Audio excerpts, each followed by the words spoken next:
Hello, everyone. Welcome to the Horror Flick Chicks podcast. Sandra and Angie are here. Make sure you like this video and subscribe to our channel.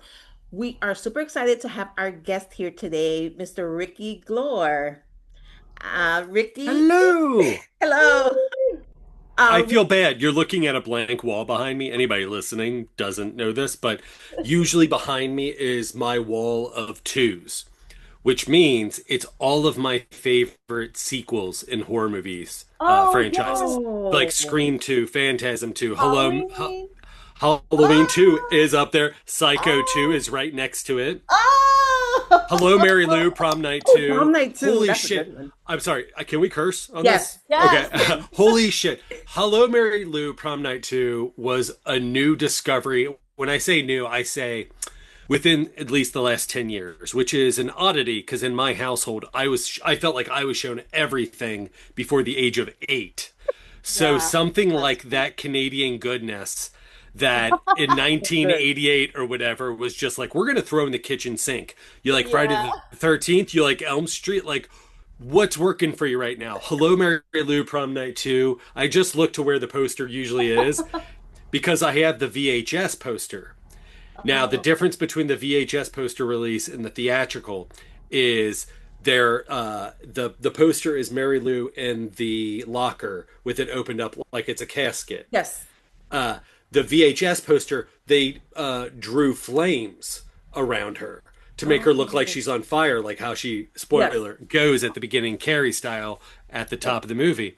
And so that movie poster is just so much more baller. And also, when I got it, it had the video store deal on the back of the poster. Uh-huh. So it was like, did the screener of this movie sound good? Like order 10 copies for only $1,000 or something crazy. Like that's we guarantee hilarious. from like Vestron Video or whatever it is. Like so it's Walls of Two. I'm sorry, I apologize for the blankness behind me. That's totally fine. You gave us a nice visual so we can all visualize the posters behind you. Yes. Yeah. And Uh, Scream 2. I mean Scream 2. Sorry, yeah. Oh, That's yeah. just another one that I think yeah. um, is weirdly very good. And there's a lot of different opinions about the Scream series nowadays, but I think that is sometimes an overlooked sequel within a genre that had a pretty groundbreaking first movie. Yeah. Where I do you pick them totally up agree. from? Your M- poster. My posters, oh my goodness, You get that's them from different gosh, places. this could be. I don't think he still exists because I'm in middle America, like Cincinnati, Northern Kentucky, like Ohio area. Everything is 20 minutes away by car ride, or everything is a day's drive because you're Wow. road tripping, kind of like family. And so there was this guy, I think, called Movie Madness that my dad got connected to in like the 70s when he was in high school. And he used to have a shop in downtown Cincinnati. And then my dad has the first run print of Doctor No James Bond movie poster. He's Oh. got it matted now. So that's where all of my obsessions come from. Um, but so he got it from that guy. And so he stayed in touch with him over the years. He has a warehouse in Ohio. Gosh, it's up by a drive-in movie theater that if I could think of what that was, I could tell you where it is. But he has literally a barn I mean, it's a movie poster collector's wet dream. Yeah. Like when I went there, I completed when I was like 12 years old, my Elm Street Matthew Peak of like 1 through 5 Oh, uh-huh. from him. And I love that artwork. And I was like, oh, do you have Elm Street Part 5? And he's just like, yeah, I have 10 brand new copies in like the rolled up, like where you could pull them out. Right, Yeah. right. So, that conventions over the years, I remember one of the first posters I bought at a horror convention with my dad. I think it was the New Jersey. Oh, they used to have in Cherry Hill at a hotel. I think I Oh, bought a very shoddy copy of the first Elm Street poster, which is my favorite horror movie. And my dad, for my wedding present, maybe a wedding present or a birthday, got it linen backed, and so it looks not brand new, but it looks like it was like it had fold holes. Like I had hung those suckers up. Like I had Everywhere.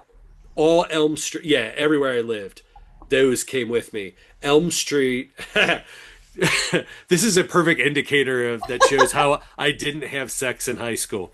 My bedroom was Elm Street 1 through the Freddy's Dead poster, which I got from the guy in Ohio, Movie Madness, was the pre-release where Hmm. it was the birth and the death date to the release of the Yes. first movie, and it was white and it looked like the gloves laying there with I love Yes. that release of the poster. Now, because I'm a freak, I also loved the Thai release of Freddy's Dead, where they took the 3D regular one of him coming out of the bus or over the bus, and then they actually drew new artwork all around it. Oh, that's cool. Oh. I know this sounds like a crazy, like Forrest Gumpian story.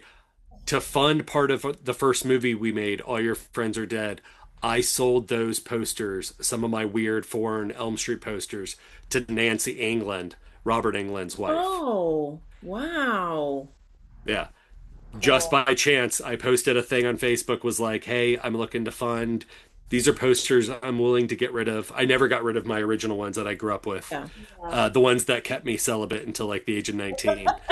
Uh, because no one was like, yeah, this is cool to be surrounded by. Oh, you got Phantasm 2 over there? Yeah, like the ball is back, it says in your bedroom.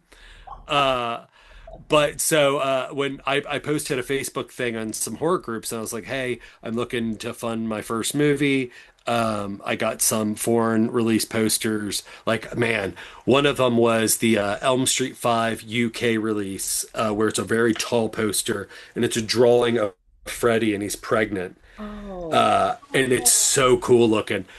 It's like 7 foot tall poster. I would have never been able to frame it or hang it anywhere, but I put what I wanted for the posters, and she commented, and she's like, "Full transparency, I'm Robert's wife. What do you want for these Oh, posters? cool. I like that it's towards a good thing. Like you're going to make a movie with Right. it. What do you want for them?"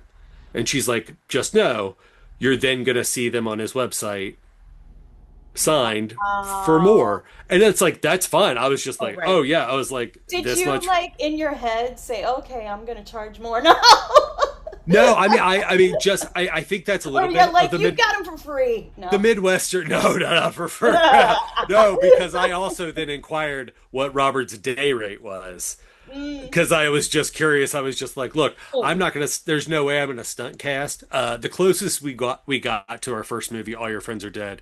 We were thinking about stunt casting Joe Bob Briggs as the Cool. detective at the end, just because it was a contained shoot. Um, we just thought he would be awesome for that part. Yeah. Turns out, a person who's worked with us numerous times now, comedian friend Kim Sherwood, played it, was fantastic and weird. The worst thing about that scene is we filmed it in an actual interrogation room in Bellevue, Kentucky, at their police station, and it looks like a closet. It doesn't look like we're just like, oh, okay, mistake. Sometimes the authenticity doesn't matter because this looks like Be Kind Rewind. It looks like we were in a closet and we're just like, all right, this is a police station. Oh my God, I like how we just got right into the discussion of like horror movie posters and Robert Englund's wife and all Yeah. this stuff. This is great. This is I'm just great. trying to give you the pedigree of like where, if any of what you saw in Sweetmeats, if you're like, I think that comes from this, or I think that comes Yeah. from this, it Yeah. probably did Yeah. because I am an amalgamation of pop culture and zeitgeist and things that I was on Rebel. Oof, I'm gonna butcher the name of the title. It's Low Rebels podcast, Low Budget Rebels podcast. Guy worked with Robert Rodriguez and Kevin Smith. Mm. Has a podcast where it's all 100% about like how did you make the indie thing that you made? Like, how much money did you spend? Where was that money allocated? How did you do it? Like, did it start off as something else and morph into this based on restrictions, limitations, blah, blah, blah? Really in depth. And Josh, the host of that show, was just like, I think you think Sweetmeats is more normal than it is. And I was like, I don't know if that's a compliment or what. And he's Yeah. like, no, he's like, it's a really weird movie. But he's like, I think you think it's normal because it's all of these things that like you grew up with, just like filtered through probably specifically South exploitation to some Yeah. degree in Right. Okay. satire. Um, the best, I mean, I haven't heard your guys' review, but and feel free, tell me all of the good, the bad, the ugly. The best critique I ever got was someone said it felt like a Christopher Guest movie was made by John Waters. And I was like, I would Oh, never say that about myself, but I will That's a take that. compliment. yeah. Yeah. And the other good one was that was kind of backhanded was a different reviewer said, "You're as if John Carpenter didn't leave Kentucky and get better by Hollywood." And I was like, kind of true too, because I have no expectations. Everything I make can only get seen by more people because of the small mountain that we've Right. like started. I Right. will hand it over to you all, the host of the podcast. I love it. No, I love it. Keep it all coming. We love it. So I did want to say that besides being a filmmaker, producer, writer, all that good stuff, you are also a stand-up comedian, which if you guys haven't noticed, like he's super funny. Just in the little bit that we heard today, very funny. I caught a couple of your stand-up stuff online. Which clips like 360-pound Ricky I or found I did see some of those. Yes. that's before so after I had my only daughter Anna who's in Sweetmeats, I ended up getting the sleeve surgery because I had had an injury from high school, then just didn't work out, gained a bunch of weight, and then after having a kid I was just like, you know what, if there's a way that I can be healthier and possibly live longer, I'm like, I am gonna do it. Yeah. And it has been hard keeping off the weight, but with stand up, hilarious that if like sometimes I'm booked based on clips like for my dry bar special Hmm. or when I'm heavier, and then I get there and people are like, is he okay? Like, I don't, Yeah. should I compliment him or should I ask him if the treatments are going all right? Like, I don't, he looks very thin. Yeah. I'm sure also people just assume that heavier people are just funnier, or maybe that's just the thing. You know what? I think so. I Yeah. honestly do think that kind of the voice as a stand-up comedy has never been my favorite outlet for entertainment or creativity. Hmm. Um, I started only purely doing stand-up because I auditioned for my college's improv team and didn't get it. And I was like, well, I want to do live entertainment and I want to do comedy because my track in my mind then was do theater and improv in college, go to Chicago, do Second City, do Improv Olympics, then audition for SNL. Like Okay. that, Yeah. based off the history of everything that I knew, I was like, that's the track. And I actually knew some people that were doing Second City in Chicago. Mm. And so it seemed like a feasible. My brother Eric, who's 5 years older than me, he had lived in New York, didn't like it. He also was interested in possibly going to Chicago. And I had visited New York, and I always felt like everyone felt like a tourist Yeah. in Chicago. For me, again, for me, like I felt like there was a community vibe or something. I don't know if it's more Midwestern adjacent, like kind of that Yeah. sensibility or not. Also, being a middle-aged white male, like I didn't, there was nothing that being a theater major and stuff that was too jarring for me. But so in college, I didn't get on the improv team first couple years auditioning, and so I started taking a stand-up class at Newport on the Levee Funny Bone, and then actually got a job serving. So after going through the classes, I was doing open mics and kind of working on my Type 5 and having worked there as a server. Whenever they started needing somebody to fill in, I would immediately throw my hat in the ring.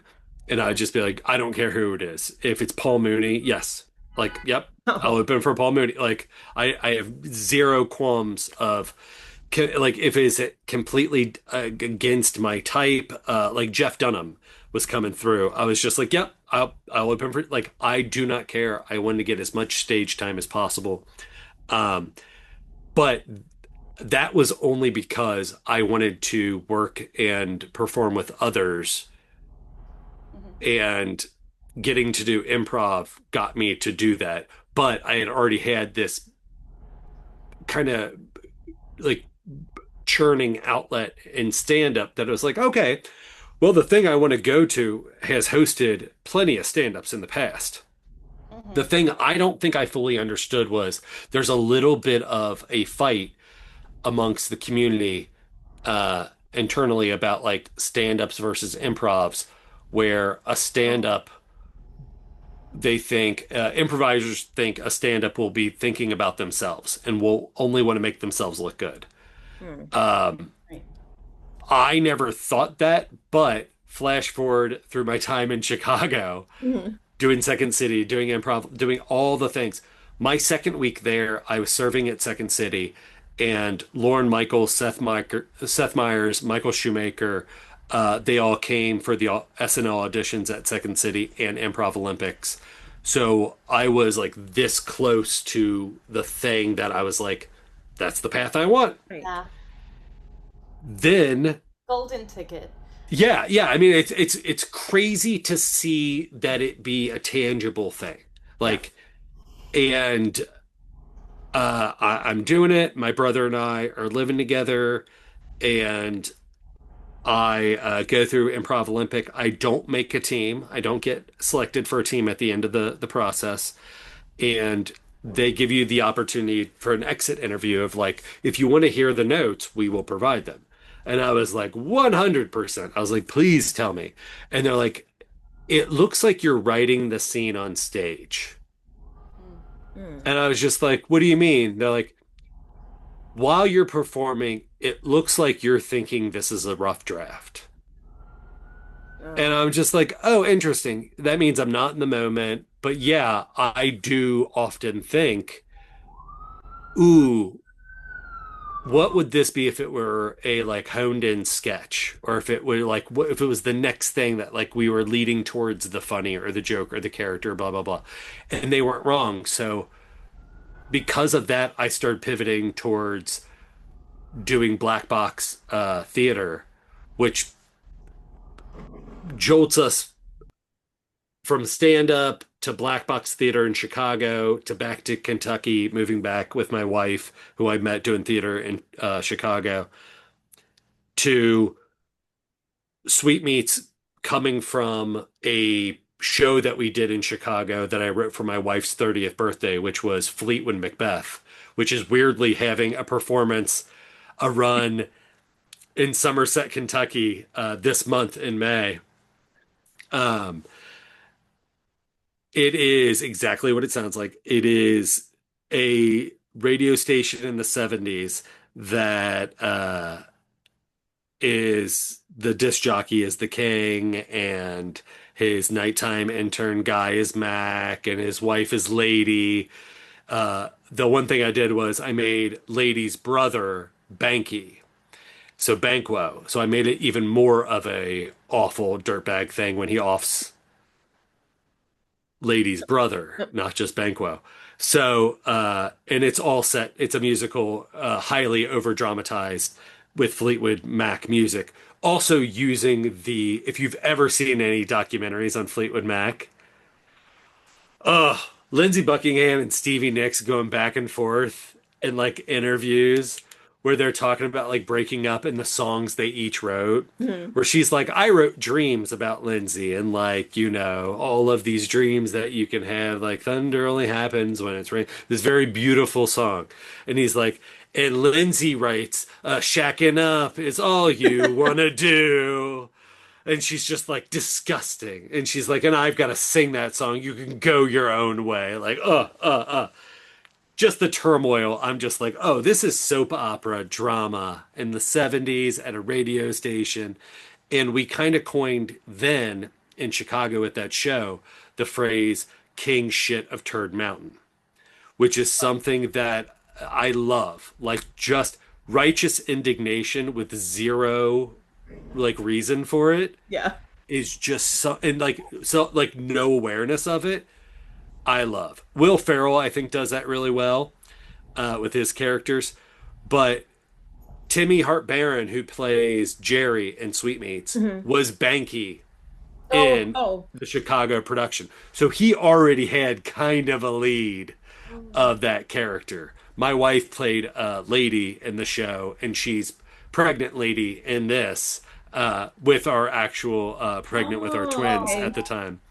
That's why she couldn't be a bigger part in the movie. Even that scene was late on a Friday night, and she's just like, Wait, did I you am. say twins? Did I Yes, see yeah, twins? twin boys. Yes, yeah. We have 2-year-old twin boys. They've also ate the rice and beans tonight for the You know, Cinco de Mayo. Sandra is a twin. Yes. Mm. Our The other other horror the flick other chick. member of Harford Six is my sister, Did Sonia. you did you horror movie style get rid of her and you've been living as both of you for the last like 10 years? What is that, Blood Rage?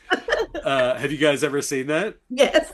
I mean, Oh, she what a did good just watch twin. Sweetmeats, so. I think Laddie and Jerry are actually twins. Oh my god. Yeah. And I think, yeah. You know, Yeah. Laddie reminded me of a Simpsons character, by the way. Mm. I was like, wait a minute.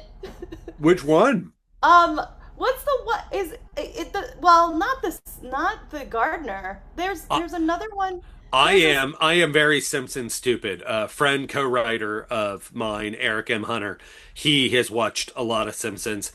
I was more South Park. There's for some reason uh like it skipped me a little bit. yeah, she kind of reminds me of one of those characters, but now I'm forgetting the character's name.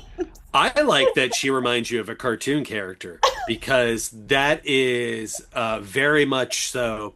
Whenever like I'm asking anybody like, "Oh, what your favorite character was," or if somebody offers it up, they're just like Pizza Guy. Yeah. Like Pizza Guy was there, just like, what was that? Like, who is that? And I'm just like, that's Kim Sherwood, who played the detective in All Your Friends Are Dead. I was like, I'm gonna Oh, write a wow. I part. didn't, you know what? I did because I did see All Your Friends Are Dead. Oh, okay. And I didn't put that together. I was Yeah. because I've noticed some of the characters you had in Sweetmeats were also Yes. in that movie.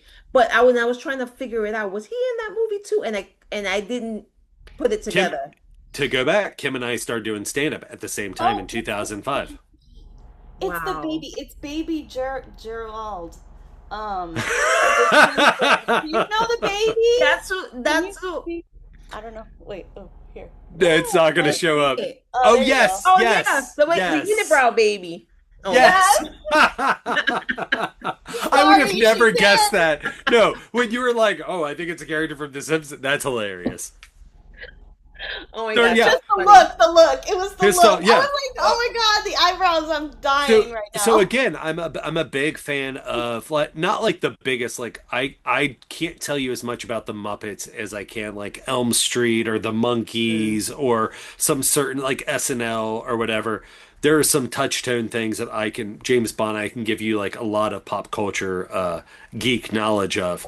But the Muppets I've always loved, and that is one thing when we are creating the characters, the little bit that we're able to like there's almost no set decoration in the movie, very little. I can tell you like the five things. Everything is like we using what we have access to. And but one thing was Lizzie Schreibus, our makeup and special effects lead, when we were going down the familial line of Nick, Laddie, and Jerry, she was like, "Is there anything that you want to unify them?" And I was like, "Unify?" I was like, "Unibrow." I was like, "What if like what if What if everybody in this town has a unibrow? And it just inherently makes everyone a little bit. And I was like, that's one small thing that we can do. Because, like, we already had the costume ideas. Again, based purely on storytelling coming throughout, like supporting what we had script wise, but through costumes or some small prop things of like Bobby's story of costumes and the musical interludes, the music videos that we cut to on stage, very like SNL style, Yeah. was based off of the little storytelling that's going on there, costume wise, is my dad, Rick Sr., who plays Ponce de la Surge, doing his best Strutter Martin, the best that he could, if anybody knows that character actor. Um, he had those country western shirts. Those are his shirts that he had in his closet. He doesn't Oh. wear them. He just has them. Just collected over the years. Like I don't know, like maybe he's worn them once, maybe. And so when we were going through costumes, like the bandit outfit that I wear at the end of the movie, Yes. where it's the Burt Reynolds red shirt, the hat, like all that, like that's my dad's. And I got down to a size where I could wear it. Um, but when I got those shirts, those black shirts, I was like, oh, these are all black shirts. I was like, I think I could tell a small progressive story just with these different shirts. They equal the amount of numbers that we're going to go through. And the one that we didn't have, Mm. which turned out to be something we did seek after, was the red, white, and blue outfits, the unified outfits of Bobby and Laddie Yes. at the end for The Devil is a Woman. Mm. Wow. Oh my gosh. We're this is like we're getting like we haven't even had to got to ask any questions. Yeah. But but I feel like you're answering the questions already, even though we haven't answered them. Yeah, I will listen to whatever. It's just the one I thing love it though. I will always say is we have all of these like uh we all get on board the same page within the movie and within making the movie that it makes it easy to get passionate and talk about Yeah.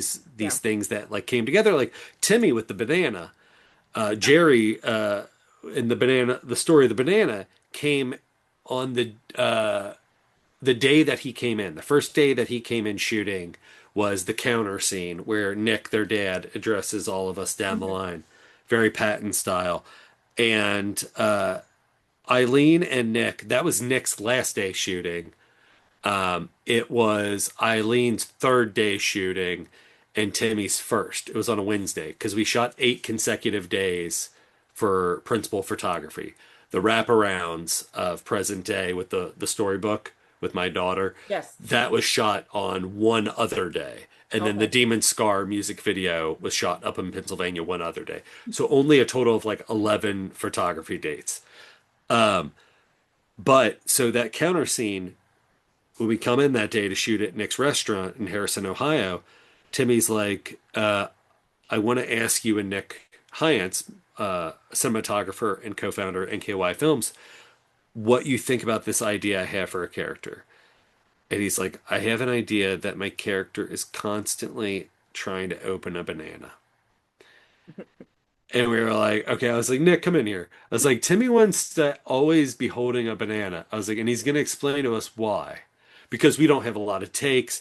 Hyatt is shooting on a monopod, which is like a tripod that moves around kind of like a steady cam, but Okay. you can also set it down at any point and get a nice steady shot like a tripod. Okay. But because we're working with theater actors, we can do some longer takes, which behooves us because at the budget we're working at, we don't have time for setups. So we have to shoot almost like a little documentary style. And so Timmy starts explaining, he's like, so Jerry, he's on the spectrum. And we're like, yeah. And he's like, here's where I think he is at the spectrum. His love for Bobby, his just love for everybody. He doesn't, he's, has no awareness of how talented he is, just if as long as it serves other people. And he foreshadows his own tragedy, spoiler, by trying to open this banana. just trying to enjoy this banana. He's like, and I thought it would look good because it's yellow and blah blah blah. And he's like, and at the end, he eventually opens it, right before he's Yeah. 86. And we were like, yeah, we're like, that's beautiful. Like, yeah, as long as you keep up like the continuity and this stuff, we're like, I fucking love that. Like, that's a bit like as you see it in the movie. But so the first time that Eileen sees it, I was like, Mhm. hey, I was like, okay, everybody, we're going to do a walkthrough, like we do a rehearsal. Which also I'm in. I hate being in the movies, but for budgetary reasons, I had to be, and that is changing. I'm less in the movie each movie that we've made. Okay. We have Casually Cool in the can. Timmy is the lead in that, and I am one Oh, of okay. the fifth characters. Just I'm a very Silent Bob kind of character in the Okay. movie, with a long hair, long With the coat, hair and sock hat. everything. Yeah, Cameo. and I say very little because I'm also directing the movie, and it's difficult. Um, but so I'm like, all right, we're gonna walk through the scene, and I said, oh, and by the way, Eileen and Nick, Timmy's character Jerry, your son, your brother, um, he's gonna be pulling out a banana from time to time and try to open it in the scene. Just go with it, like it's a thing that he's trying to do that he can't accomplish. And so Eileen's just like, wait, what? Like, what is he do? Like, he's gonna upstage us? Like, he's gonna sit higher than us. He's gonna pull out a banana. And so, but that worked perfect for their characters as like that from day one for the two of them was great. He Mhm. gave Eileen something like a physical manifestation that of jealousy that she just hated. She just hated seeing that little pop of yellow always pop and how delighted he was and Yeah. like meticulous. And then so we get to the end of the movie after she's going to be doing the deed in the basement. Eileen in the butcher's outfit, she goes, in this scene with the shovel, does Jerry have the banana on him? And I was like, Timmy, I was like, banana, like that's your continuity. Like you got the banana? And he's like, I do. He's like, it's in my pocket. And Eileen's like, what if I, after I hit him with the shovel, bend down, take the banana, easily open it in one pull and take a bite? And we're like, yes. We're like, full circle banana. Like, it's amazing. Like, not written in the script. That's the one thing that's not written in the script. There's not a side story of a banana. Well, I have to say, so guys, we're talking about Mickey's movie, Sweetmeats. Gotta give you I context. don't even think we even mentioned that, but Okay. let's get that out there so everybody knows. Sweetmeats. Um, I thought this movie was great. It was so funny, It's fun. very entertaining, and I love the part with the banana. I love the part with the pizza guy. Like there was so many different parts that I didn't know where things were going, and I thought it would be like just a little, like a small little maybe minute part, and then kept coming back to it. Like the pizza guy kept coming back. And then there were For good or customers for like, bad? It was good though. It was so we good. heard you sell pizza here now. Walks away. Again, Oh my righteous indignation. Like if you heard on the news that someone lost their shit at like a Subway and they're just like, I came here for pizza. It's like, we got subs. I give you a pizza sub, but I can't give you a piece of pizza. It's just like, this is bullshit. Like, you would believe it. Like, so that's, I mean, besides Kim really bringing that character to life because I've been asked, it was just like, well, is Pizza Guy into Bobby or is he like getting off on thinking about eating pizza? I was like, no, he's getting off thinking about eating I pizza. thought Like, yeah, that's what I yeah, thought. It was about the yeah. pizza. Yeah, I was like the closest we get to queerness in this movie, we've got more coming up in movies in the future is I would say Bobby and Jerry. Um, but that is, I think, a little bit of that because this is based off of Fleetwood Macbeth, which is based off of gosh. Macbeth. Like, I think there is some imposter syndrome with Macbeth when he comes back from war and how lauded he is with being a hero of the war. I think There is some subtextual homosexuality within the army in that story, and I think there is also some slash stolen valor that when Macbeth comes back, like he has imposter syndrome because he's being told he's a hero, but he knows that's not the Yeah. truth. So in Sweetmeats, we did have we tested Dustin Matthew Taylor, who did some of the score and sang on Diddle My Fiddle, The Legend of Bobby Sweets, and The Sweetest Meats. Love the name of all these songs, all on purpose. I'm Um, sure. the Sweetest Meats came out of literally Eric M. Hunter and I, with our wives, we went and saw Counting Crows in Cincinnati. Mhm. And Oh afterwards, man. I was like, I think I could write a Counting Crows-esque song about sweetmeats. And then I sent it to Hunter, and he was just like, "Yeah, pretty good." He's like, "Yeah." He's Wait, like, when "Long was December this? When you sweetmeats." saw Counting Crows? This was recent. Um, so it would have been I mean, gosh, I've seen them twice in the last 5 years. We Amazing. saw them open up for Santana, and Yeah. with also the Oh. Hunters, we went double date, and we saw them open for Santana. None of us cared about seeing Santana, so we bounced because we were just like, yeah, we just want to see Counting Crows, and they did like a 35-minute set. We're Oh like, man, great. I used to love them. My God. Oh, Um, I actually I love how over dramatic he is. yeah, totally, totally. I actually had a question since Sweetmeats is a trauma film. Just kind of like how you got introduced to working with trauma and how that experience has been. I have nothing bad to say. The worst thing I have to say about trauma is I still have to do a lot of work to get the movie Mm. seen. But that has never been a lie. And the one really nice thing about that is having not the keys to the castle, but like I can kind of arrange any screening or anything I want with the movie, and I know the deal. They Okay. like for an in-person screening, it's 50-50. Mhm. Okay. They only get 50% of profits. So if the place that's putting it on, blah, blah, blah.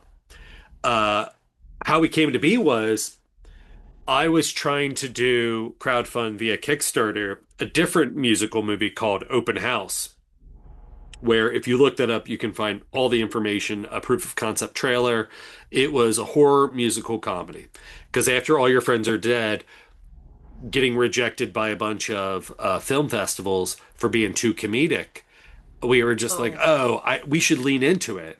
And then we did, and then got $0. Like, I mean, not $0, but Kickstarters and all or nothing. So I think our minimum was 10,000, and we raised seven.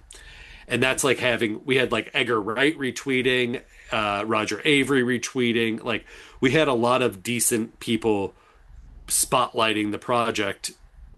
Did not translate to dollars. Mm. So around that time, Lloyd Kaufman was someone who it was still Twitter, I think, at that time, had reached out to. And I was just like, hey, at Lloyd Kaufman, like, trying to make movies in Northern Kentucky for like no money, like big concept, like horror movies, like help us out, like retweet. And he did. That's so And he's cool. like, yeah, and just said like, keep in touch, blah, blah, blah. And literally I was like, I sent him a message, private message, because then he followed me. I was like, would you be interested in making a video supporting it that we could put? Uh, and he was just like, yep, fantastic. And did it. And we didn't get our money or whatever. And then Sweetmeats came around, and I was like, hey, Lloyd, the last thing didn't work out.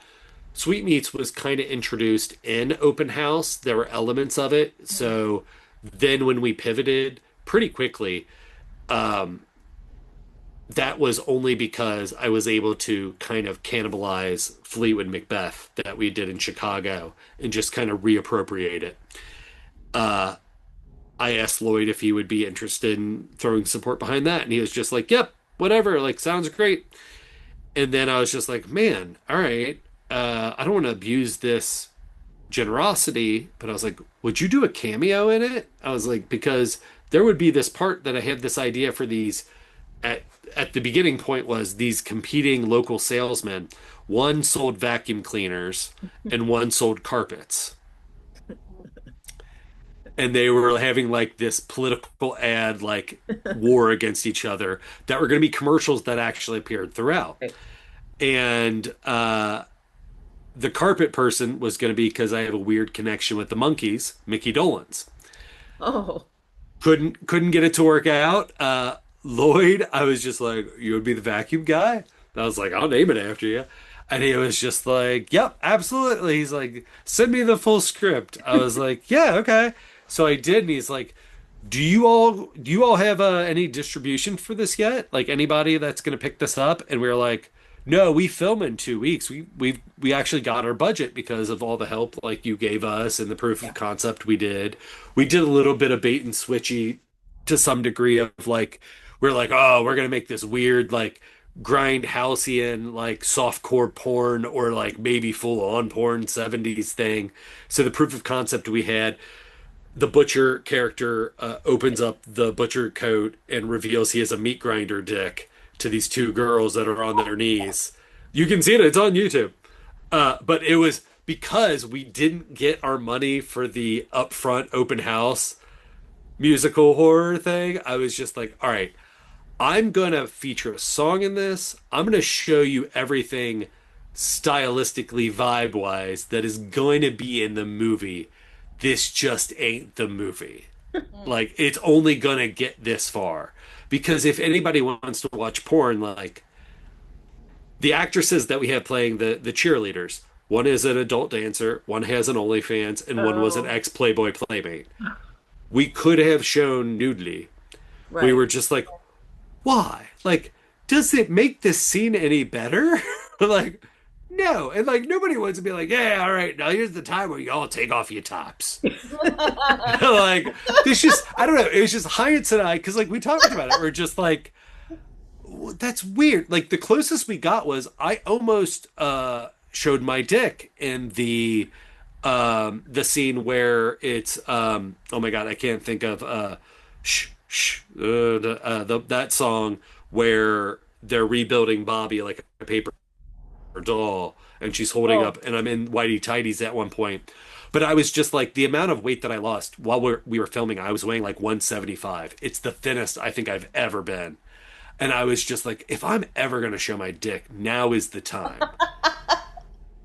And like we talked about it, and we were just like, no, it wouldn't add anything. It wouldn't, like, it doesn't take anything away of that not being there. So that methodology with that and gore to some degree kind of were what we were leaning into. Like, not that it's fully a USA up all night edited for television movie Yeah. where you're like missing some like really graphic Yeah. things, but you kind of are. So then with Lloyd and Troma, after I sent him the script and we were like, no, we're filming in 2 weeks. He was just like, oh, you guys have money. You guys don't need money. And we're like, no. I was like, you helped us. Like, we that publicity helped. And he was just like, well, you shouldn't sell it to us, but let's talk. He's like, you should sell it to Netflix. I was like, I don't have Ted Sarandis's number, Lloyd. Um, but he's like, let's talk about what that would look like. And so I talked to Hyans and I was like, it's our second movie. I don't know how, like, getting burnt on All Your Friends Are Dead for festival submissions because they're very expensive. I was like, I don't know how to get people to see movies. Mm. And I don't think we're at the point that we could take it around yet, just you and I. So, like, Trauma automatically gets us. Yeah. Now, we did talk about, like, they literally could have, once we made the deal for them to own the movie, we own a percentage, we own 30%, which Lloyd, when we talked about it, he's just like, you're never going to see any more money than the money we're giving you now. He's like, unless this movie's huge, like, this is it. He's like, but you'll own 30%. And I will say, for Casually Cool, the movie we just filmed in December, and for Run, the horror slash movie we're filming in September, I reached out to him and Michael Hertz because I have to. I featured Sweetmeats chili in Casually Cool. Yes. There's a can of Sweetmeats chili, and Run, the butcher will return. Oh, okay. They will be seen in a scene that's very like Nightbreed, kind of how we describe of Oh. like like a dormitory of mass slashers Yeah, yeah. that all Ooh. live together. The Butcher will be part of that. Oh, nice. Oh yeah, I love Nightbreed. That's a great movie. Wait, did Um, I answer? Did I? Yeah, I answered Lloyd. yes, How you Lloyd? did. Okay, You yeah, and Lloyd you did. Lloyd has been super. The thing I always say is crazy to have access to Lloyd, and like that's a dude that growing up, like I think I don't know what Trauma released because they distributed movies that they didn't necessarily make, but Mhm. Lloyd would always do an introduction. Mm. And so, Yeah. like on VHS, my dad was very anti fast forwarding while it was playing or like whatever. And so he'd be like, I guess we're watching this weird dude talk to us for 5 minutes. And he was always like, Lloyd Kaufman in New Jersey in Tromaville, like the home creator of the Toxic Avenger. And Yeah. so when Lloyd calls you, and I've said this a million times now, but it still is hilarious. When the twins were born, we got this delivery from Tiffany's Mhm. in Oh, the blue Tiffany box. yeah. And we were like, what is someone got Tiffany's and is like sending us a joke gift. We opened it up and it was from Lloyd and it said from your uncle Lloyd Kaufman, Aw. Oh. everybody should be born with a silver spoon in their mouth. And it's a pair of Oh, Oh, silver that's spoons, so like silver sweet. baby spoons. Yeah. I had at that point never met Lloyd. Classic. Like just yeah, just a Wow. weird little like a weird old like yeah, it felt like old Hollywood. Um that's awesome. but when he calls, like I have a picture of him on my phone. Like he's now eating dinner at my parents' house and had Cincinnati chili for the premiere of Sweetmeats. Had Grater's ice cream. He went and saw my dad's movie collection. Who my dad has a Rocky section which Lloyd helped produce and was in. Um, but yeah, it's weird when he calls you and it comes up on your phone. Like I don't think Lloyd knows or cares how phones work because his style of how he introduces himself, you'll see it's like, oh, Lloyd Kaufman's calling. And I'll be like, hey, Lloyd, what's up? And he'll go, Lloyd Kaufman here, calling from Tromaville, creator of the Toxic Avenger. Like every time I'm like, yeah, I know Lloyd. That is amazing. if if if that's I kind of actually called anybody, I think I would try that. It's so funny. He is. When him and I have talked, what people don't know is Lloyd is a cinephile. mm, Lloyd knows so much so many movies of different decades, different tastes, different genres. Like he's thought of as kind of like the Schlockmeister Roger Corman, but he mm, loves film. He just loves the spirit of punk indie film or yeah. of just like the alternative, just like what is taste kind of thing. And like Sweetmeats, it the best review and the worst review we've gotten is always included some variation of it's the tamest trauma movie. And so for good and for bad, that it's gotten people to see it, but then people are just like, what? Like we want like something way more Right. bonkers than this. Right. But also people saying that it is the highest brow trauma movie is like not a terrible thing Yes, either. wow. But that's also to Lloyd's credit, where he's just like, I love musicals. And the Yeah. people have asked, like, did they interfere in any way while making the movie? We talked about, or just like, well, there are opportunities edit wise, like because we shoot to edit. That's part of indie filmmaking is just like while you're shooting, you're editing in your head. So because you don't have a lot of takes, makes editing process way easier. And kind of Robert Rodriguez technique. If you Yeah. ever watch any behind the scenes of like El Mariachi, where he knew how things were going to work, so he didn't have to like cut it down on Yeah. beats. He was shooting on the beats and editing in his head. Heinz is amazing at that. He introduced me to that in high school. Uh, when we met in art class senior year, 7:30 a.m. class, we were sitting at the same table, and he's just like, "You like movies?" And I was just like, "Sure do." You like food? Like, and so I knew Kevin Smith and a bevy of horror movies and just movies for Mhm. my dad, like growing up. And Mhm. he knew a lot of the VHS small town, like he knew Jean-Claude Van Damme, he knew Steven Seagal, but he knew George Romero and he knew Robert Rodriguez because he had read Rebel Without a Crew. And he's just like, this book is the Bible to make a movie for $7,000. Like, we could make a movie if we had $7,000. And so our first movie cost $5,959. Just saying, Right. Yeah. still got it. It's very important to keep it under. We say it's a $5,959 movie with like $10,000 worth of favors, and there's still plenty of wrong with All Your Friends Are Dead. It's not like you're watching it and like we're not going to be doing like if we do a 10-year anniversary, it's for us. It's not for Right, because right. anybody's asking for it. But like so that mentality of filmmaking of just like looking back on the things that like brought us to where we are, that is how we were able to kind of lean into what all of us within the movie were good at. Where Eileen is an improviser who plays Laddie, and she does a ton of heavy lifting. Mhm. Yeah. I mean, she literally has like the same scene three times, where it's like a re-signing of the contract, monkey's paw, Mm. like deal with the devil, Oh, yeah. Faustian, and she gives so much exposition, and she does it so well. Like, Yeah, she's really uh, good. she's a great comedian, improvisational actor. Timmy is as well, and being able to be in scenes with them as my character because that's what most of the movie is for me Hmm. was yeah just a dream. That's that's awesome. I lo- I'm loving this conversation. This is great.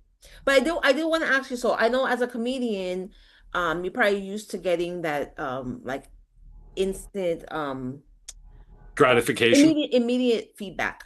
Mm. Yeah, Um, so how is that when you're doing when you're filmmaking where it's kind of a like delayed response?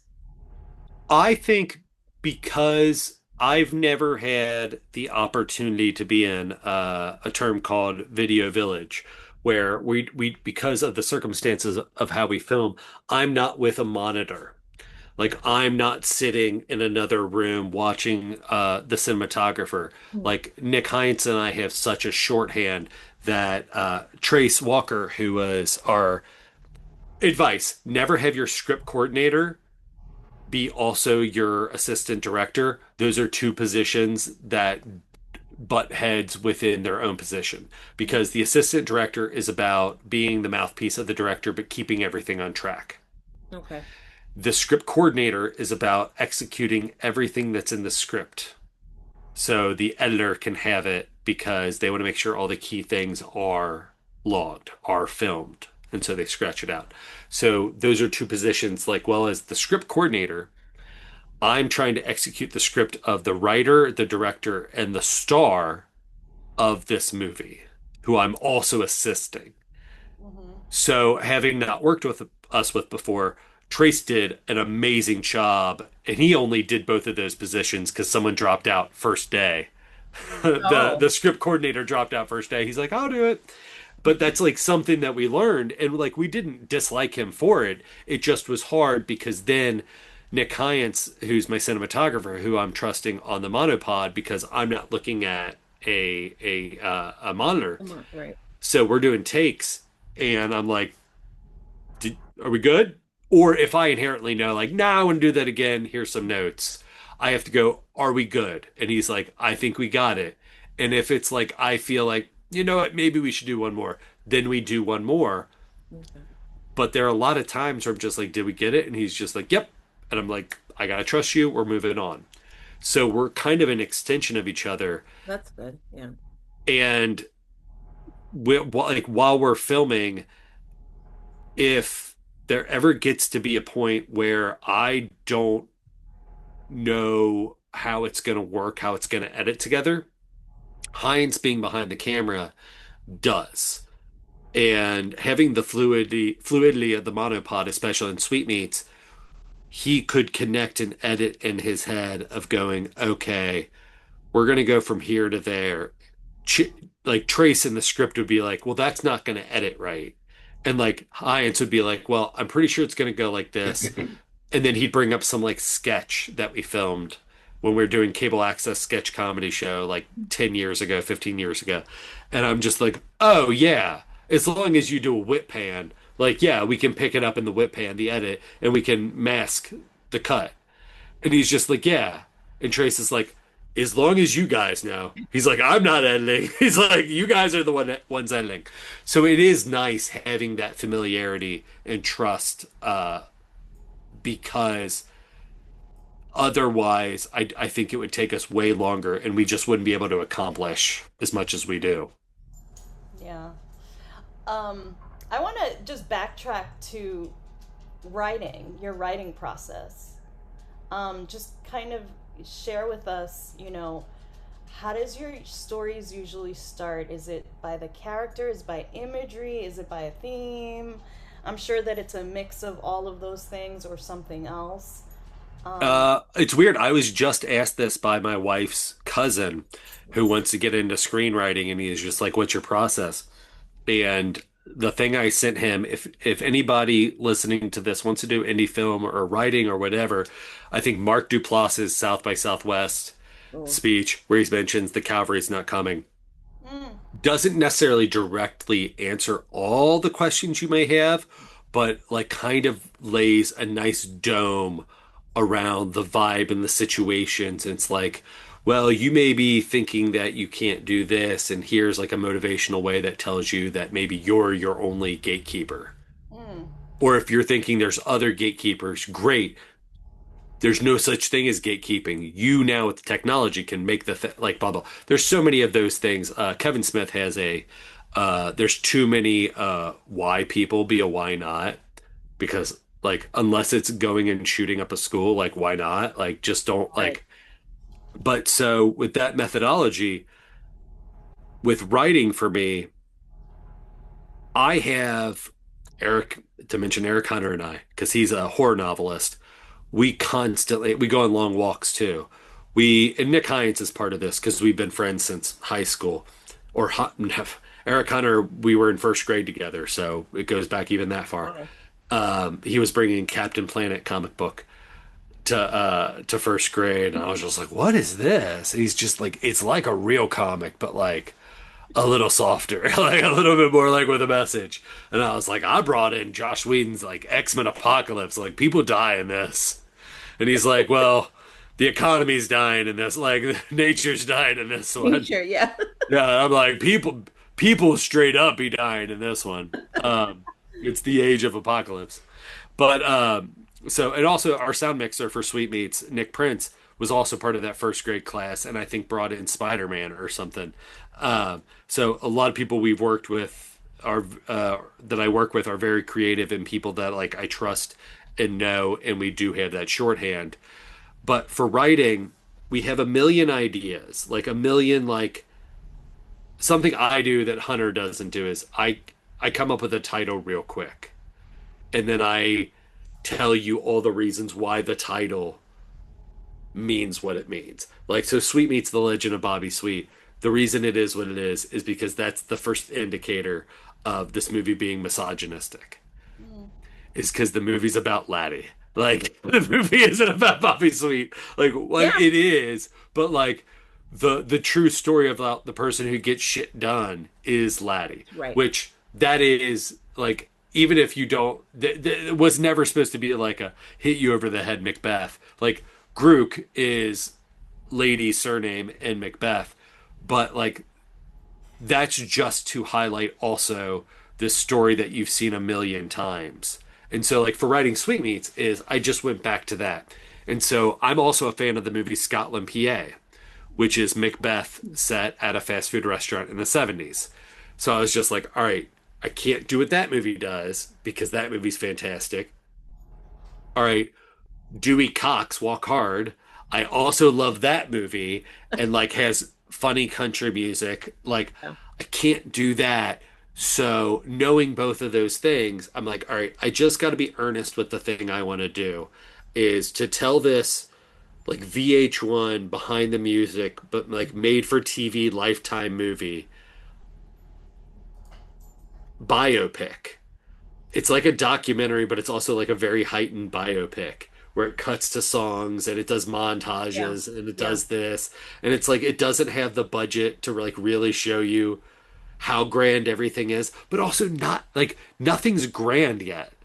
Like everyone's Yeah. play like Bobby is just like, how many copies of my album myself? And she's like, five. And Yeah. he's like, oh my God, I've made it. But like as an artist, so like also things we do, like All Your Friends Are Dead is very autobiographical. Sweetmeats, I think, is also very autobiographical. Like if you take even Eileen, who plays Sarah Sunray, and real on the nose name for All Your Friends Are Dead, and even me as Matt Wilby, we are different variations of those characters. Okay. I think in Sweetmeats, like it's a little bit more Sweeney Todd, Little Shop of Horrors, but yeah, like I think we are like Bobby. I think is a piece of shit. Like, like I think he's not very talented. I think Jerry's very talented. I think Laddie is very smart and very talented, but has to literally resort to killing people to escape the dum-dums of the men in her life. That's great. So you mentioned Kevin Smith, and I was just wondering, like, what other filmmakers or writers that have kind of inspired you along the way.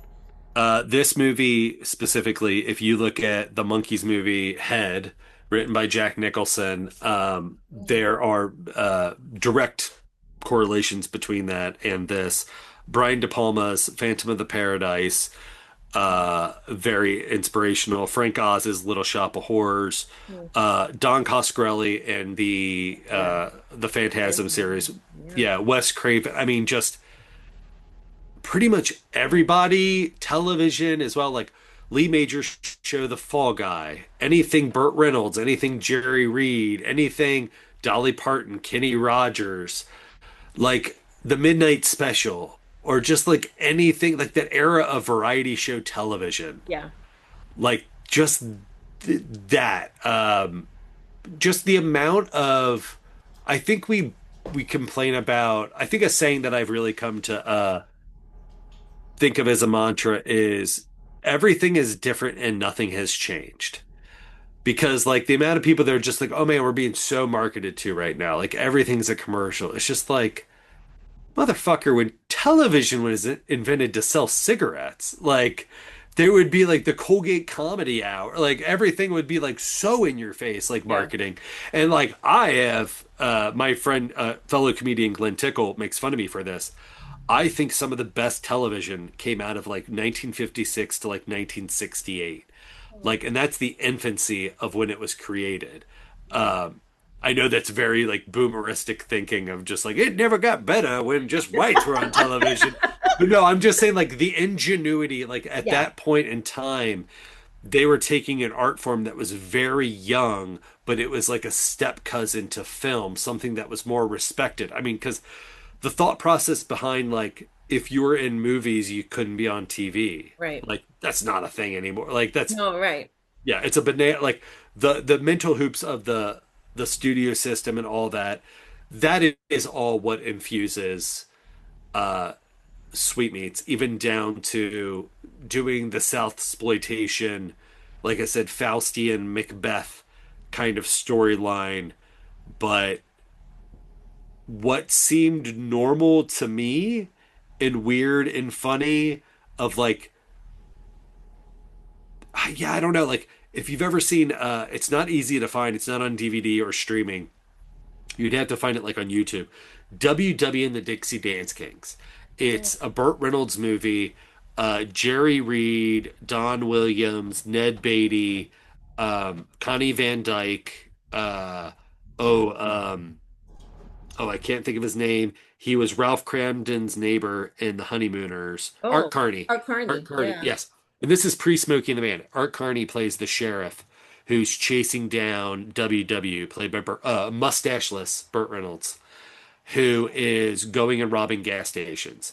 And to get out of being caught by the cops, he says he runs into a honky tonk and the band on stage, which is Don Williams, Jerry Reed, Connie Van Dyke, and James Hampton, another Burt Reynolds actor.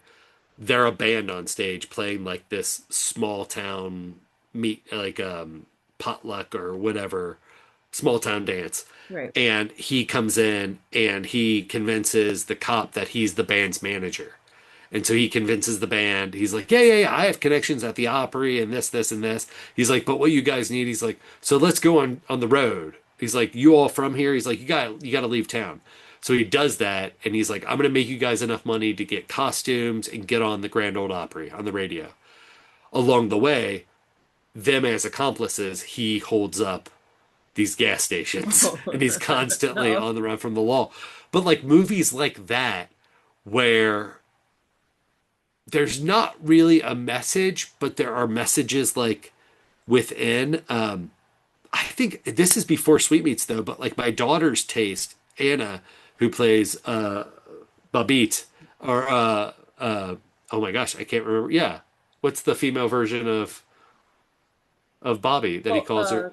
it yeah, it was like Is it the Bobby? Bobita or something. Babita? I Yeah, think just a so. weird. Yeah, it didn't roll off the tongue well. Whatever it is.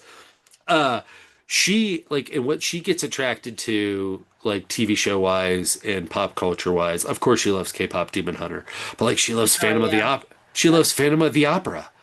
And I'm just Oh, like, oh, this is interesting because like we can really, I can't show you too much now, but this is an right. interesting gateway into like Yeah. why you dig that. But then she like shows like if you've ever seen Gravity Falls on Disney, she loved that, and that's like Oh yeah. X-Files for kids. And then she's been watching Big City Greens, which has a Oh. ton of horror inspired episodes. And I asked her, I was Oh. just like, what do you like about this? And she's like, it's about family, and they always learn a good lesson at the end of it. And like, and it's not like beat you over the head. Like, there's a whole Right. Shining episode that's really Oh, weird that really? she.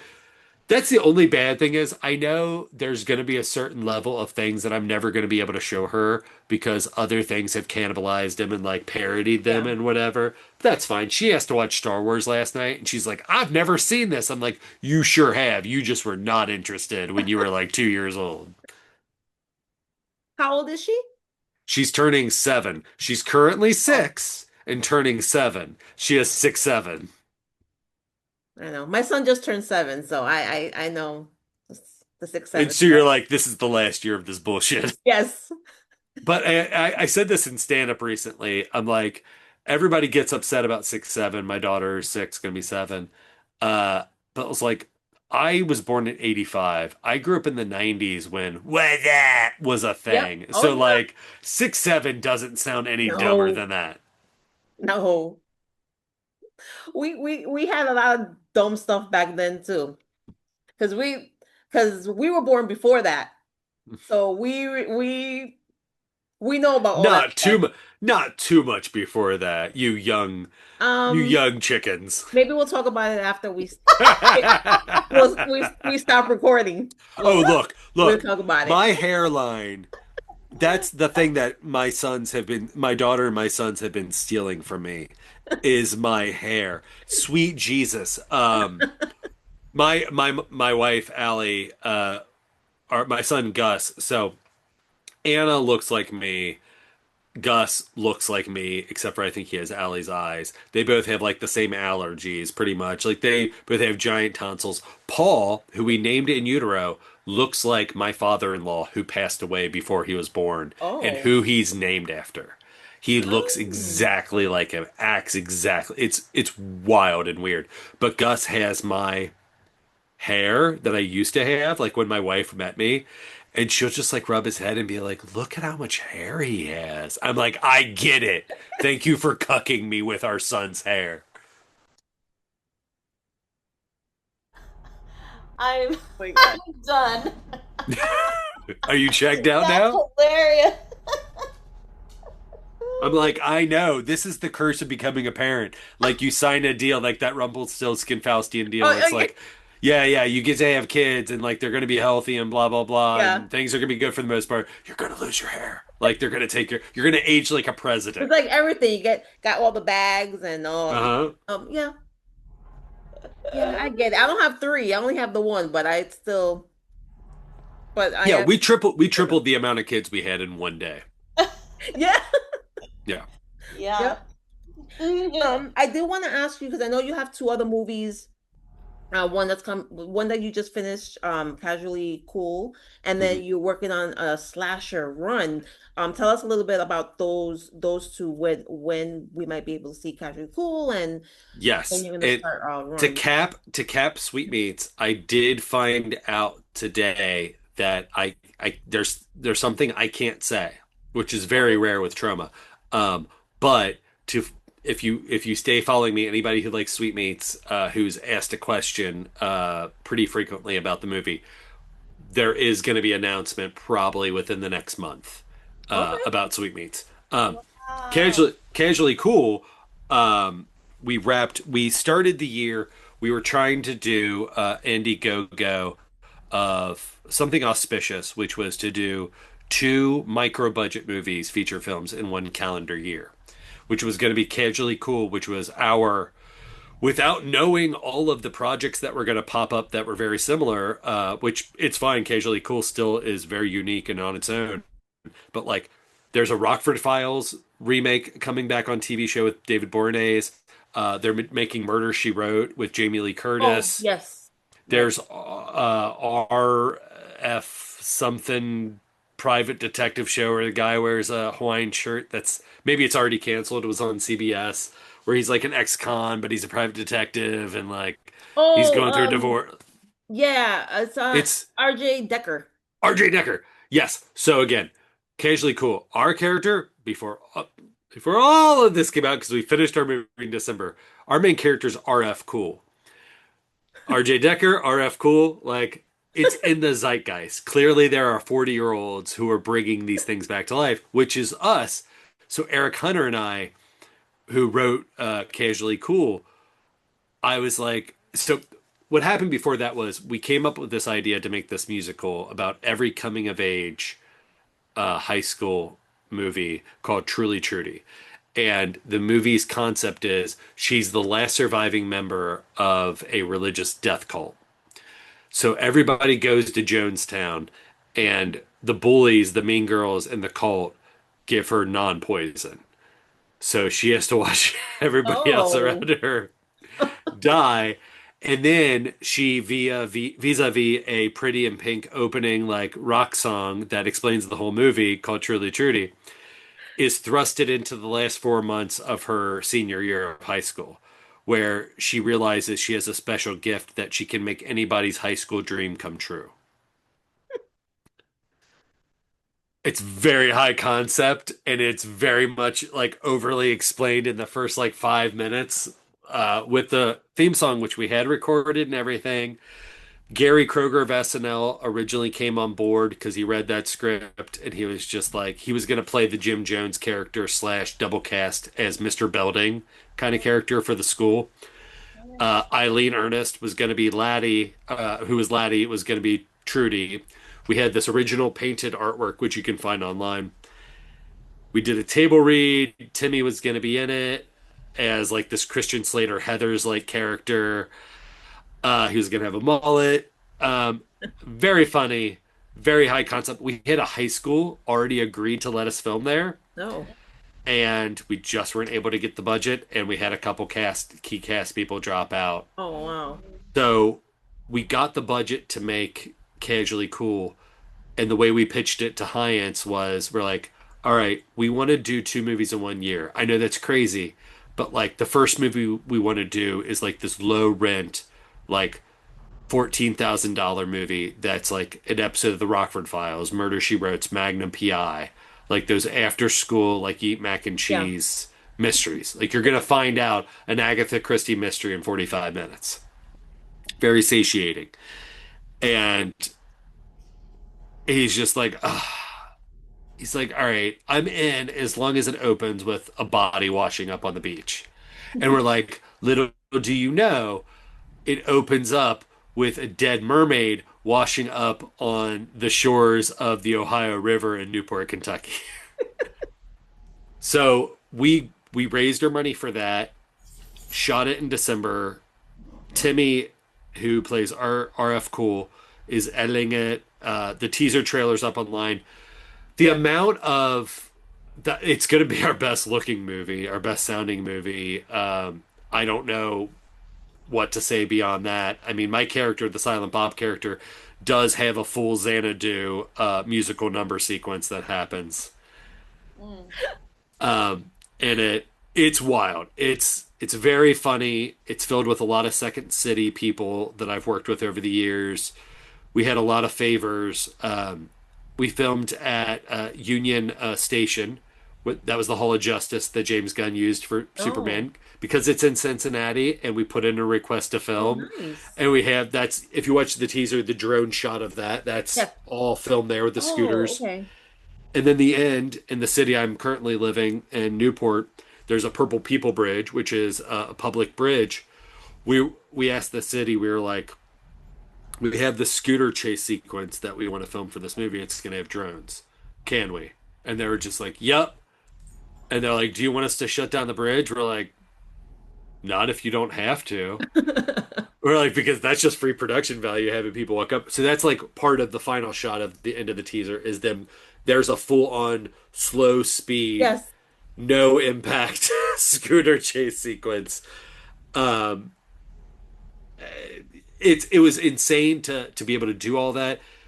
Having to cancel Trudy really sucked, but something that developed over that time, one of our other cameramen, Gage Daly, who just joined us for Casually Cool, had saw a stand-up clip I did where when I was heavier, I did this bit that was slasher killers in 90s movies are never have the body shape of someone who looks like me.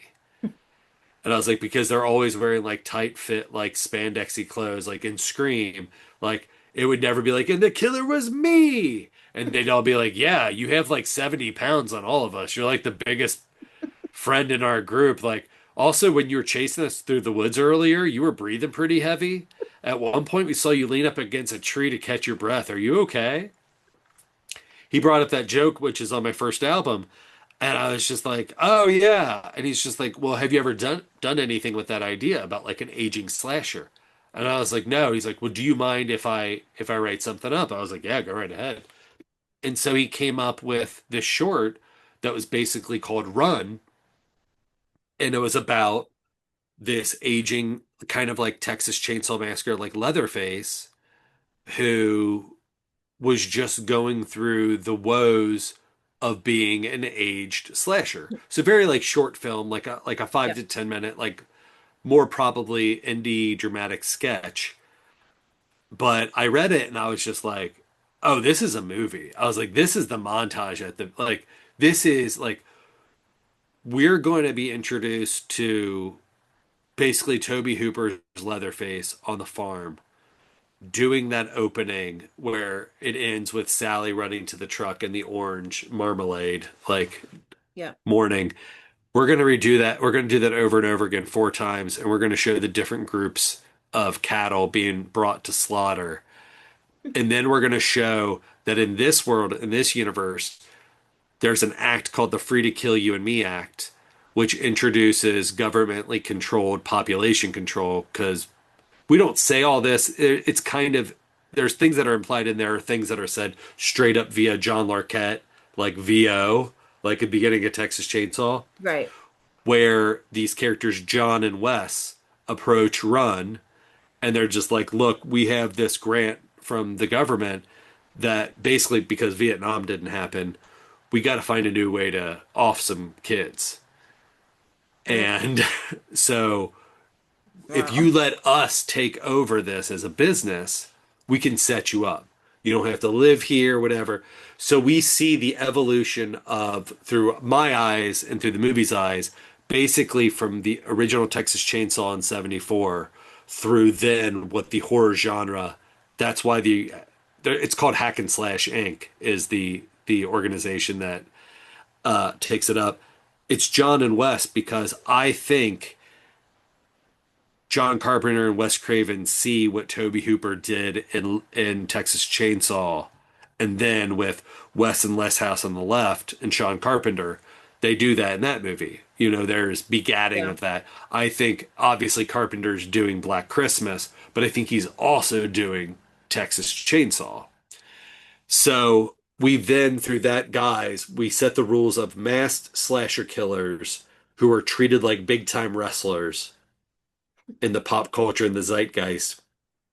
They're all, to bring back to the Nightbreed, they're put up in apartment buildings in efficiencies Mm. and they're living next to one another. And now Run every day is chartered to his ranch that's being owned and operated by this company to work as a gig Oh, worker, like wow. a haunted house, Yeah. kill some kids who are checking into a bed and breakfast or renting a house, renting a cabin or whatever, renting a barn.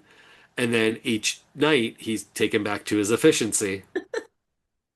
And so we get to look at the evolution, not only, I mean, so the best horror movies are holding up a mirror to us. So, like, when anybody's like, oh, I love the original Texas Chainsaw, I love Elm Street, I love Candyman, but they're like, I hate that the newer ones are all about police violence or race relations or this or whatever. And it's just like, you're not, the only reason you're talking about the originals is because it had that in the originals. I mean, the original Candyman with Caperni Green, anybody who watches the Jordan Peele produced more recent one and Yeah. is just like, oh, I don't like that it's so much about police brutality and stuff. It's just like, I don't know what Candyman movie you like then. Because honestly, the Tony Todd Candyman trilogy is one of the few that is pretty solid. Like the second New Orleans one is a Yeah. little Hellraiser straight to video. Yeah. Yeah. But the art dealership, but it still gives the mythology of it. And then three, I thought was fantastic. And then yeah. But anyway, so we look at through this man who's kind of like a Rocky Balboa. We take him through the 80s then, where he then is the spokesperson for this company and this initiative. And he's Freddy Krueger, right? There's pull string dolls that say nothing because he's a silent killer. Mm. And then there's 1-800 numbers where you call and he doesn't talk to you because, again, he's a deep breathing silent killer. And then you get to the 90s where by this point, because there's been a decline, because again, we're just using the horror genre as our, our real life story, that he's given an assistant named Hyde, and he's the man in the van. So he helps him out. In the late 80s, he's the person who's dressing up as like a horny teen in the camp, like in drag to pull out like the jock. And it's called the BAIT initiative. Uh, Yeah. and he's just like, oh no, he's like, I'm a horny teen who's just like looking to butt chug some beers and like, and Jock comes like, what? And then Run comes out and kills it. They work as a team now. But as we get into the 90s and we get into the Scream era, the company is now really stripped down who he was and what his artistry was. And now he's wearing this ghost face like flowing garb. His mask has changed. It's become Yeah. more marketable, like you can sell it on the shelves. And now Hyde is in his ear and Run purely because I love the thought of when I watch Scream now, and I'm just like, so Stu, his character's in that closet this whole time that Nev Campbell's on the phone. Yeah. So like if you're talking about like the reality of the movie, dude is in a closet just like sweating balls. So Run in the 90s, he's in that earpiece and he's not comfortable with talking. He's a silent killer. He's a Michael Myers, Leatherface, Jason Voorhees. He is the epitome of slasher silent, giallo, any of those. And Hyde is just like, okay, she's coming through the front door now. It's like, okay, when you pop out of the closet, you say, there's nowhere to run now, bitch. And like, and you hook her with your scythe.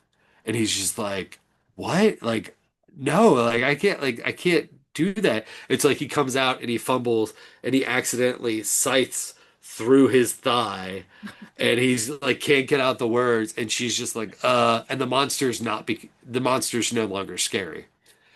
So that's all done in the first like 15 minutes of the movie to set up the world of now it's 2006, right before the Platinum Dunes reboot era of like Texas Chainsaw, of A Nightmare on Elm Street, right when the Hostel and the Saw movies, where things Yeah. look like a green tint or that tan like weird filter, and run all. There's no more mass slashers really.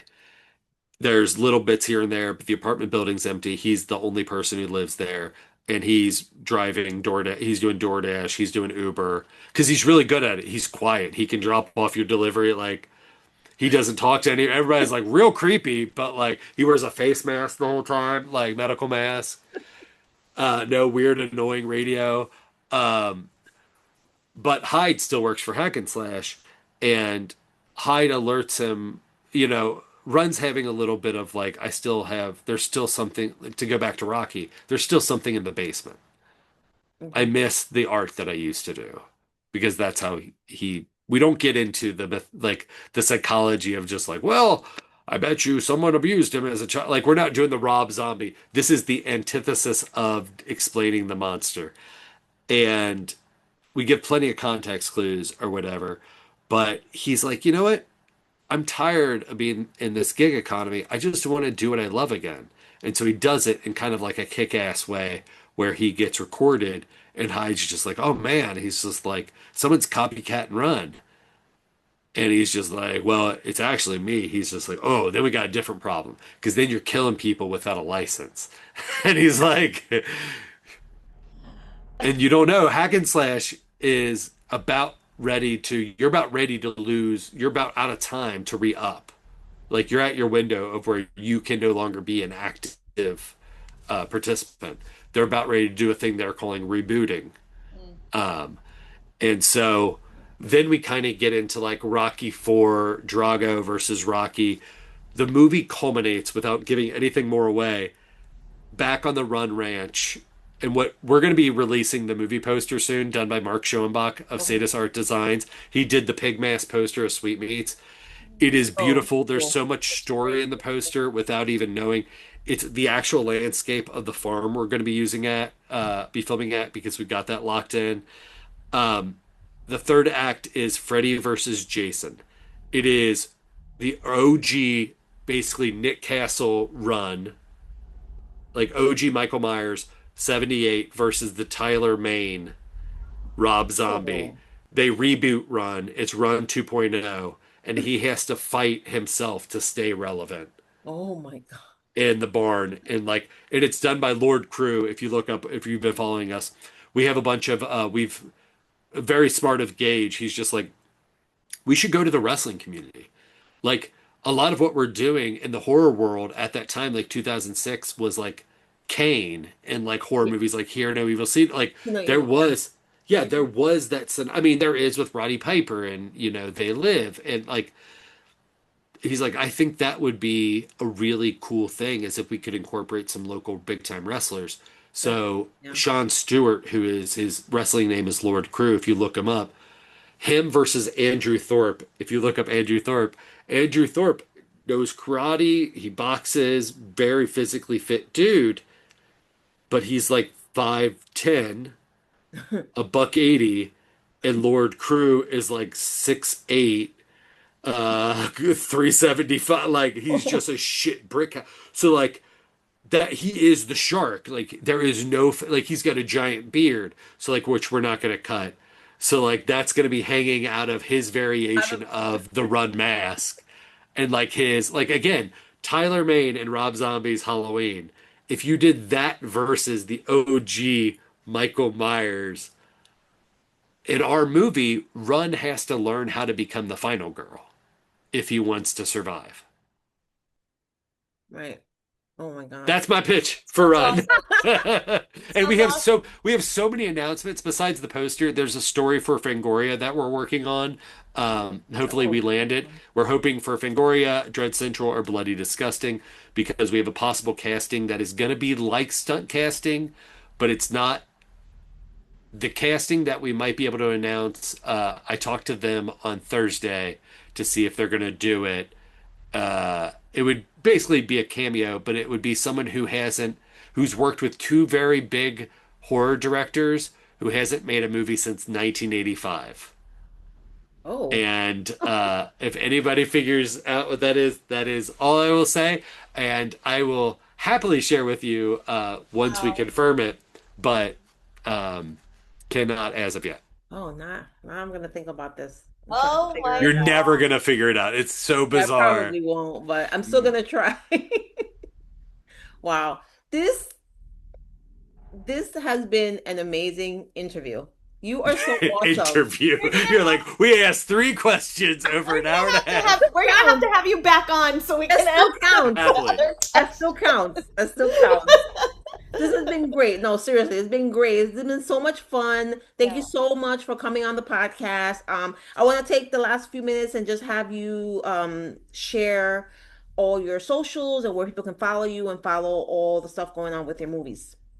I'm very fortunate to, I think, be the only Ricky Galore out there besides my dad, who goes by Rick. So if you Google me, you will find pretty much everything. But I think Instagram at Glore Ricky is the best way to stay up to date with all of just any updates that are going to be coming out. That's kind of the first place that I go to. And yeah, they are literally going to be some things dropping within the next month that with our Seed and Spark campaign, we moved from Indiegogo to Seed and Spark because they're a crowdfunding platform that just focuses on indie film or just focuses on film. So it's not anything else. And so one of the things they require is that you break down exactly how your money is going to be spent. So for a $15,500 budget of run, we break it down of like this is how every dollar is going to be on screen at this minimum amount that we need to raise to make the movie, and we have 60 days, I think 53 days left. But like double disc Blu-ray that has Casually Cool and Run on it, once we're done with them, that's a perk. A VHS done by Ultimate Video for Run is being offered. I think we limit that to 30. A screener link. So even if you're like, I don't have a Blu-ray, I'm a minimalist. I don't need the clutter, or I don't definitely don't need a fucking VHS that I would never like vanity. Which I have a VHS of Sweetmeats, haven't opened it, probably will never play it. Love to have it. Collector's item. But yeah, we are also offering for the first time a screener link. So as soon as Run is available and edited to view, literally before anybody gets their Blu-ray copy or any of the VHS copy, that is the only way I can guarantee that people will get to see the movie. And I try to say like it's not a donation because literally every opportunity that we offer for people to provide money, you get something Yeah. as well as also providing the budget to make the Yeah. thing that you're gonna get. So yeah, take a look. There's also like you can get killed in the movie, you can name a slasher character, you can have your picture in the movie. Just fun little weird things. But yeah, follow me on Instagram at Glore Ricky, and you'll see all the. We've been releasing a bunch of horror inspired posters. I think the last one I did was if you go to Seed and Spark exclusively, we'll be dropping a short film because we've been doing for creating content for the movie because I don't like creating just random. It's hard to create random content. So I'm like, all right, if we're gonna create stuff, it's gonna be like from the world of, and it's gonna be playing with like some of the conventions of this world that we're gonna be in. So creating some mass slashers, like my wife played one called Creepy Bunny that we shot in our garage like one night before Easter, and she's just like, "Oh my God." And I was just like, it's all going to come together, I swear. There's one that's coming out this Sunday for Mother's Day. It's going to exclusively be on our Seed and Spark, and it's called the Mother's Day Beater. And if you look at the poster that's on the video of my Instagram, you'll see. I think if you know your horror, you'll know what horror movie that is Oh, okay. derived from. Okay. Oh, well, we'll be definitely looking forward to that. Thank you so much. I mean, again, this has been great. Thank you so much for joining us on the podcast. You guys, you've heard, you can follow Ricky on Instagram. We'll tag him on all our stuff for the interview. And again, make sure you guys are subscribed to our channel, Horror Flick Chicks, here on YouTube, and follow us on all our socials. And we'll see you guys next time. As always, keep Before we spreading go, the word. Oh, because I didn't ask yeah. you, what are each of your favorite horror movies? What's your favorite scary Ooh. movie? Mine Um, is the go. original Evil Dead, my favorite. There's so many, but of course, Yeah, pick one. Exorcist, Yeah. Suspiria, The Thing, The Shining, Poltergeist. Oh my gosh, Too you many. so okay, now you get another clue for the actor that we're in talks with. And if this ends up not happening, this is going to be most epic like letdown for the three of us. Because now I've let you in. The Oh, actor I'm talking about, last film in 1985, had, I believe, Dario Argento as a producer. That's all I will say. Ah, Last movie was 1985, and Argento was a producer. This actor has not been in a movie since 1985. oh my God. all right. Well, I have to write this. Write all these clues down. Wait, when is Yeah. this episode dropping? This episode might drop after it's released. I'm gonna have a I don't whole know. like I don't map with know. like strings. Yeah, oh the It's Always Sunny map with Charlie. And it's just Mag. He's just like, I'll put it on my wall here. I'll give you one more clue. But you guys, if you figure it out, you can't say who it is, and you No, can't post who it is. no. His The last film of this actor was in a movie produced by Dario Argento and I believe Lucio Fulci. Oh my God. So What? Amazing. yeah. So you guys kind of got an exclusive, but now you can't say who it is No, yeah. if you figure out who it is. That's okay. No, we won't. If we figure it out, we probably, Don't blow my spot. we Try. probably, I'm trying to get you fifteen do know thousand we're five still hundred dollars recording. here. Yeah. No, we No, won't I say do. I anything. do. We I'm promise. teasing. I'm We won't say anything. just edging the audience. Just like anybody who is listening, they're just like, "Oh, I gotta fucking pre-order this movie." That's amazing. That's how And you then we get. That's how immediately, you get the buzz out. yeah, we It's perfect. immediately announced like it didn't happen, didn't work. Like, sorry. That's all right. But you got them in already, so Yeah. doesn't matter. Thank you again. And thank you guys again for joining us again. We'll see you next time. Peace, love, and horror. Peace. Bye. Bye. Thank you, Ricky. That's the end.